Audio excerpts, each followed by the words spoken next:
Welcome to the Salmon Runs YouTube. Enjoy the video.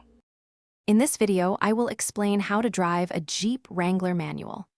Begin by familiarizing yourself with the 3 pedals on the floor, the clutch on the left, the brake in the middle, and the accelerator on the right.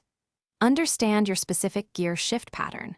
Always ensure the parking brake is fully engaged before you start the engine, creating a safe foundation for your drive. To start moving, fully depress the clutch pedal with your left foot. With your right hand, firmly select first gear.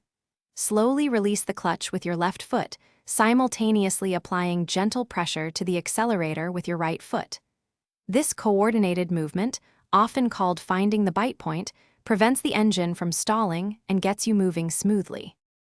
As your speed increases, accelerate to a comfortable engine speed, often between 2,000 and 3,000 revolutions per minute. To shift up, press the clutch, release the accelerator, and then smoothly shift into the next higher gear. Release the clutch as you gently reapply the throttle. Practicing this synchronized dance will lead to very smooth transitions. When you need to slow down, gently press the brake pedal, and as your speed drops, press the clutch and select a lower gear. For a complete stop, fully depress both the clutch and the brake pedals at the same time. If you anticipate being stopped for more than a few seconds, shift into neutral. This reduces strain on your leg and the clutch. Thanks for watching. Consider subscribing if we helped you.